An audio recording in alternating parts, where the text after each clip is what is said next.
Hello, everybody. Welcome back to another episode of SPFBO News. Tonight, we are shifting gears. We've talked a lot about SPFBOX, or the 10th year of the self-published fantasy blog off that started with submissions last week. It officially begins June 1st. But before we dive into a whole new year of the competition and start meeting participants this Saturday in a week-long blitz, I wanted to look back on SPFBO9, which started in 2023 and just ended at the end of March or April of 2024. So we just recently found out who was going to change from finalist to the winner of the competition. And today we're going to go through who the finalists were. We're going to read over their book blurbs so you can get to feel a little bit what kind of books made it through last year by the bloggers. And then we will talk about the winner. With that, let's dive right in. And I'm not affiliated with SPFBO in any way other than being a participant. So any opinions expressed in here are solely mine and they don't reflect Mark or SPFBO or any of the bloggers. This is not a sponsored video. And the links to all of these books are going to be in the description box as well if you'd like to check them out. So the 2023 finalists, there were 8 total finalists for SPFBO9, as you can see here. We're going to go through each of these, and then we will show you who the winner was. So the first finalist that I have pulled up here is Wind Raven with Master of the Void. In the 7 lands, magic is everything. So what happens when you're the only person who has none? Nothing matters more to Darius Mindy than forging a better life for his family by pursuing a formal magical education at the university, something his parents have sacrificed what little they had to make possible. When disaster strikes on the eve of his 13th birth moment, the day he was to receive his magical gift from the stars, will he choose perseverance or bitterness as he struggles against a society that would rather forget he exists than help him succeed? As the third son of an archmage, Orman Latis has spent his life living up to the expectations of others. When his testing goes horribly wrong, he must decide who he truly is when his carefully crafted upbringing is rendered useless. Setting off on an epic adventure of self-discovery, Ormond must find his place in the world before a looming evil destroys everything he holds dear. So that is Master of the Void. It's one of the first finalists from SPFBO9. I've read most of these books now, and this is one that I started and I have not finished yet. The world building in this book is fantastic. And I have to just take my hat off to Wind, because when I first read the blurb, the fact that there were 2 main characters who were going to get such an equal amount of page time had me a little worried that things were going to get cluttered, but it actually flows really nicely. You can see the bloggers from last year, their reviews, if you go to Mark Lawrence's site, which I have linked in the description box for you guys as well. But I would definitely recommend checking this out if you like sort of that me against the world mentality mixed with like a coming of age and an epic magical feel. The Wickwire Watch by Jacqueline Hagan. Trust no one. It's the first and greatest rule Inkwell Featherfield ever learned. It's also the only way he knows how to survive, besides picking pockets, dodging the law, and using every ounce of his plucky charm. But none of this will be enough to save him now. If only he'd never snooped around a dead man's house. If only he'd never found that pocket watch full of strange magic. If only he'd known the old man had snuffed it at the hands of the ghostly specters, or that such dark spirits even existed, because now they're after him. When Ink is approached by an enigmatic group offering to keep him safe, he accepts, only to discover his rescuers are a band of infamous fugitives. Who knew they had a flair for winemaking, or a penchant for sing-alongs? Thrust into a world of arcane horrors, powerful politicians, and dangers on every side, the boy has no choice but to finally break his rule and decide who to trust. But with all the secrets, magic, and mystery thickening around him, and the stakes so much higher than he ever imagined, it might just be downright impossible. So this one's got a little lighter tone than the previous one, which I think is good in a way. It really stands out from some of its peers that you're going to see as we go through the rest of the semifinalists. So much creativity went into the characters and them each having their unique personalities and voices in this book.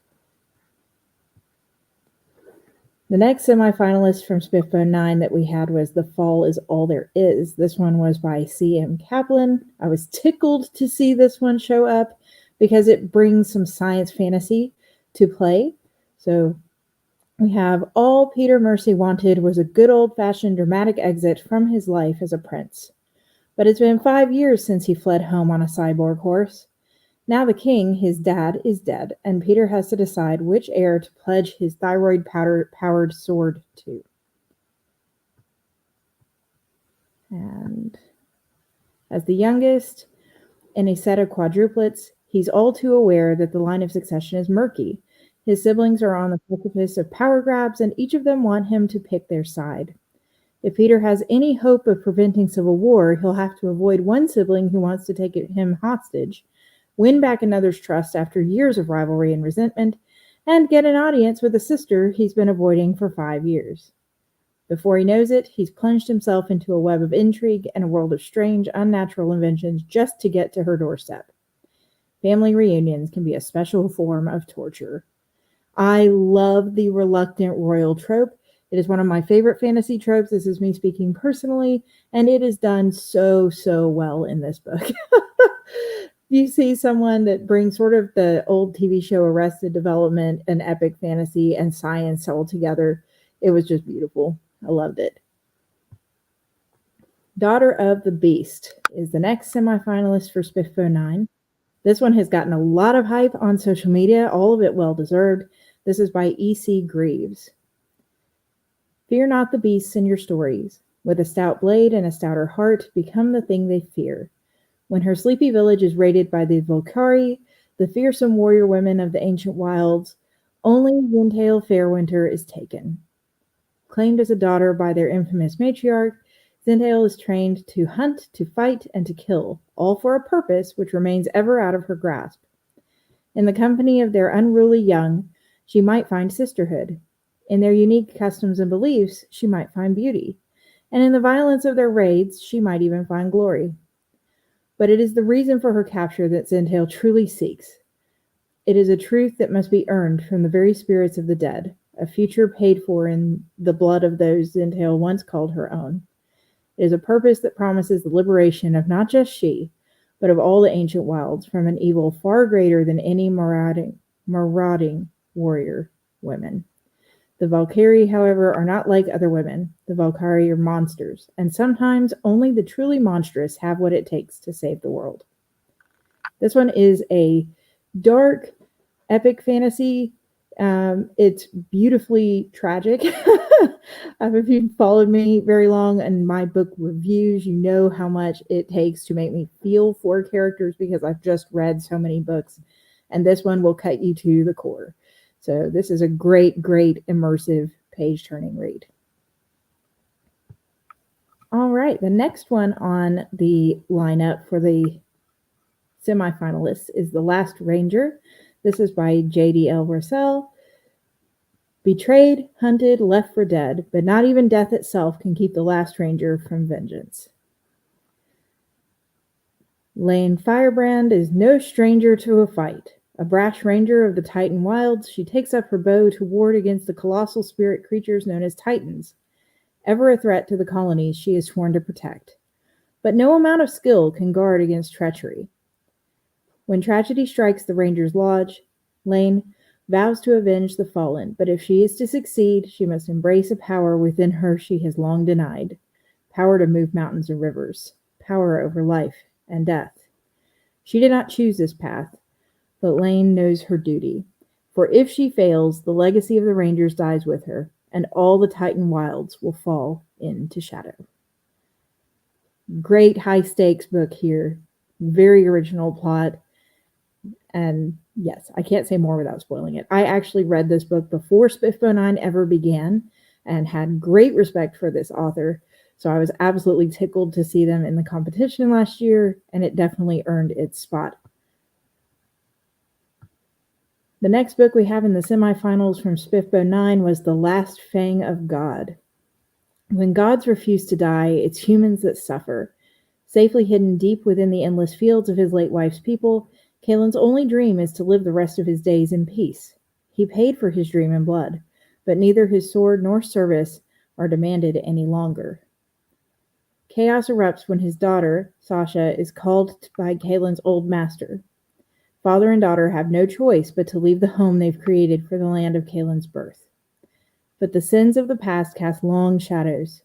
After years of a tenuous peace, gods and humans alike resume their quest for dominance. Kalen and Sasha find themselves in the midst of a struggle that will reshape the boundaries of their world. This is by Ryan Kirk, by the way. I have not made it to this one on the list. Like I said, I've read almost all of them, but there were a lot of great books in SPFBO, so I wasn't able to get to every single one. But this one is still on my TBR very, very high. Very excited to give it a try. The warrior who wants nothing but peace will be forced to draw his sword once again. Will it be enough to protect his daughter from the whims of the gods? I love a good mythological epic fantasy, you guys. So nice to see one represented. Shifting gears to a different feel, we have Cold West that made the semifinalist list for SPFBO9. This one's by Clayton Snyder. Bastard, killer, husband, father, his wife cold in the ground, and 2 young boys to feed, Will Cutter turns to what he knows, violence. But a bounty is never just a bounty, and blood is never spilled in drops. Forced to ever more violent acts, he'll have to ask himself, is hell too far to ride? And I know that's very short, but I think that's a really good indicator. These are blurbs that I pulled directly from the author's Amazon pages. This is a great indicator of Clayton's writing style in general. It will just get straight to the point, but do it in a very gripping way. Nice to see a Western fantasy represented as well there. All right, the next one was so far one of my absolute favorites of all of SPFBO9, Hills of Heather and Bone by K.E. Andrews. This one actually moved me to tears, which is hardly ever done in a book I read these days. The bones of the dead hold stories.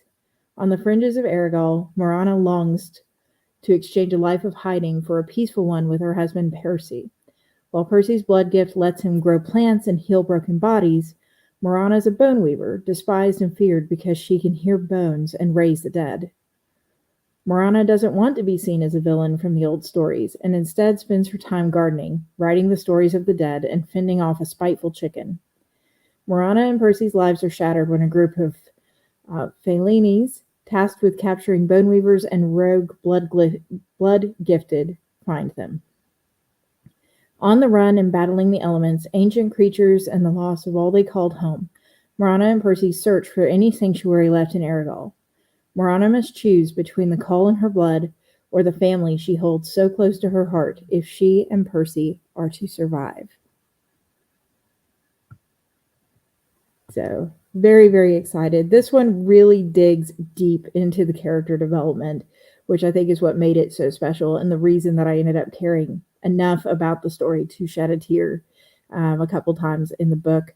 It is a dark fantasy, so like in some regards, but then there's also hope tied into it so much, and love and loyalty. And I did love that there was the married couple from the start, so the romance in there is realistic and sweet and not about them pining to get together by the end. Just very, very well done, Katie. Arrival Most Vile. This one hooked me from the very beginning of SPFBO. If you go back and watch the panel interviews I did last year, I loved everything about the blurb, the cover, the title. It is just so creative. This is by R.K. Ashwick. 2 potion shops, 1 heated rivalry until hate bubbles over into something else. Any adventurer worth their sword knows about Ambrose Beak. The proud, quiet half-elk sells the best and only potions in the city, until a handsome new shopkeeper named Eli opens another potion shop across the street, throwing Ambrose's peace and ledgers far off balance. Within weeks, they're locked in a war of price tags and products. Ambrose's expertise against Eli's effortless charm. Toil leads to trouble, the safety gloves come off, and right as their rivalry reaches a boiling point, The mayor commissions them to brew a potion together. The task is as complex as it is lucrative, pushing both men to the limits of their abilities and patience. Yet as the fires burn and cauldrons bubble, they find a different sort of chemistry brewing. Now we get to the winner. So we've read all the finalists besides the winner. The winner of SPFBO9 was Murder at Spindle Manor by Morgan Stang. There is so much packed into this book, you guys. I don't even know really where to begin. I definitely feel like, as much as I love Hills of Heather and Bone, and I can't imagine having to be the judge to pick between that book or the other semifinalists and Murder at Spindle Manor, this book is pretty much as perfect as you can get in a book, trad or indie or otherwise. And just really, I take my hat off to Morgan. There's so much creativity tied in here. So I'm going to read the blurb, and I think some of that will come through. Mysteries abound in Spindle Manor. For Huntress Isabeau Agarwal, the countryside inn is the last stop in a deadly hunt. Armed with gas lamp and guns, she tracks an insidious beast that wears the skin of its victims, mimicking them perfectly. 10 guests reside within Spindle Manor tonight, and the creature could be any one of them. Confined by a torrential thunderstorm and running out of time, Isabeau has until the morning to discover the liar, or none of them, including her, will make it out alive. But her inhuman quarry isn't the only threat residing in Spindle Manor. Gunshots, a slammed door, a dead body. Someone has been killed, and a hunt turns into a murder investigation. Now with 2 murder mysteries at her feet, and I inserted murder there, 2 mysteries at her feet, and more piling up, Isabeau must navigate a night filled with lies and deception. In a world of seances and specters, mesmers and monsters, the unexpected is hiding around every corner, and every move may be her last. This is like Clue meets Stranger Things meets Nancy Drew. It's like all these classics squished into a fantasy mystery that is just brilliant. And you really just have to read it to get a full grasp and understanding of why I think it is so praised the way it is. So congratulations to Morgan. Definitely well-deserved.